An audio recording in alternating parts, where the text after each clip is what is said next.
মার্কিন প্রতিরক্ষামন্ত্রী পিট হেগসেটকে ঘিরে শুরু হয়েছে নতুন বিতর্ক। তার শরীরে থাকা একটি ট্যাটুকে কেন্দ্র করে সামাজিক যোগাযোগ মাধ্যমে উঠেছে সমালোচনার ঝড়।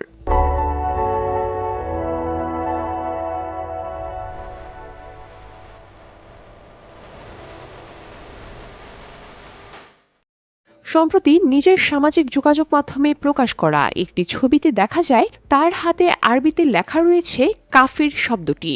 ছবিটি প্রকাশ্যে আসার পর থেকেই বিষয়টিকে ঘিরে শুরু হয়েছে তীব্র আলোচনা এবং সমালোচনা। সমালোচকদের দাবি বিষয়টি শুধুমাত্র ব্যক্তিগত পছন্দ বা বিশ্বাসের মধ্যেই সীমাবদ্ধ নয়, বরং একজন উচ্চপদস্থ মার্কিন কর্মকর্তার শরীরে এমন শব্দের ট্যাটু মুসলিমদের জন্য অপমানজনক বার্তা বহন করতে পারে। এর আগে ২০২৪ সালের জুলাই মাসে ইনস্টাগ্রামে পোস্ট করা আরও একটি ছবিতে একই ট্যাটু দেখা গিয়েছিল। ইসলাম ধর্মে কাফির শব্দটি সাধারণত এমন ব্যক্তিকে বোঝাতে ব্যবহৃত হয় যিনি ধর্মে বিশ্বাস করেন না বা আল্লাহকে অস্বীকার করেন। সমালোচকদের মতে একজন মার্কিন প্রতিরক্ষামন্ত্রীর শরীরে এমন শব্দের ট্যাটু মুসলিম সম্প্রদায়ের কাছে আপত্তিকর মনে হওয়াটা অস্বাভাবিক নয়।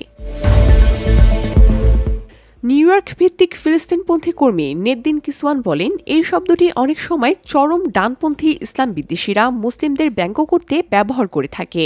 তার মতে বিষয়টি শুধুমাত্র ব্যক্তিগত বিশ্বাসের নয়, বরং এটি সামরিক সিদ্ধান্ত, নজরদারি কার্যক্রম এবং কিংবা মুসলিম দেশগুলোকে লক্ষ্য করে যুক্তরাষ্ট্রের বিদেশী নীতি সম্পর্কেও প্রশ্ন তুলতে পারে।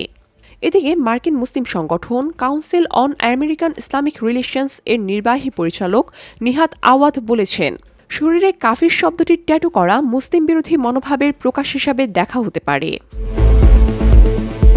তবে বিতর্ক কিন্তু এখানেই থেমে নেই। পিট হেগসেটের শরীরে থাকা আরেকটি ট্যাটু নিয়েও শুরু হয়েছে আলোচনা।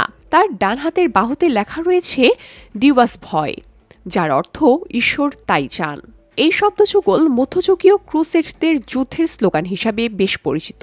তাছাড়া তার বুকে রয়েছে জেরুজালেমের ক্রস, যা ঐতিহাসিকভাবে ক্রুসেডদের প্রতীক হিসাবে ব্যবহৃত হয়েছে। VOD Bangla news desk.